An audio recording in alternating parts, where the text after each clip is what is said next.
আমি সংখ্যাতত্ত্বের মধ্যে যাব না। আমি যেটা আগেও বলেছিলাম, এখনো বলছি, অভারতীয়দের নাম, বিশেষ করে বাংলাদেশি মুসলিম অনুপ্রবেশকারীদের নাম থাকা উচিত না। বাংলাদেশ থেকে আসা হিন্দুরা শরণার্থী ধর্ম বাঁচানোর জন্য এসেছে, তাদের নাম থাকা উচিত। এই বক্তব্য স্ট্যান্ড আমার প্রথম থেকে আছে। ভারতীয় মুসলিমদেরও নাম থাকা উচিত, আছেও। অর্থাৎ এটা নিয়ে কোনো দ্বিতীয় মত নেই। তবে এখন যেহেতু জুডিশিয়াল অফিসাররা করছেন, ইলেকশন কমিশনের খুব একটা রোল নেই, সেক্ষেত্রে বিএলওদেরও রোল নেই, রাজ্য সরকার নিযুক্ত কর্মচারী।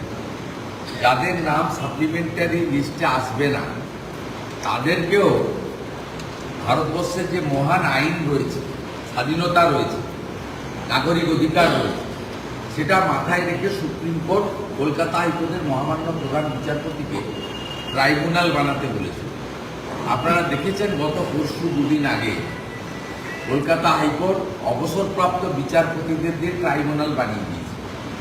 তাই সোমবার প্রকাশিত সাপ্লিমেন্ট চার্জশিটে অ্যাডজুডিকেট হিসেবে যাদের নাম বাতিল হবে, তারাও কিন্তু ট্রাইব্যুনালে আবেদন করতে পারবেন। আমি অনুরোধ করব সকলকে, মমতা ব্যানার্জির উস্কানিতে বা কামরুজ্জামানদের উস্কানিতে বা হুমায়ুন কবিরদের উস্কানিতে কাঁধে কেউ পা দেবেন না। পশ্চিমবঙ্গে শান্তি বজায় রাখুন। যদি মনে করেন আমার সঙ্গে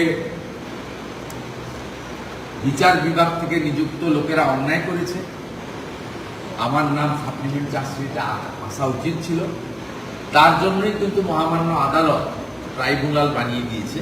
সেখানে আবেদন করুন, বিচার নিশ্চয়ই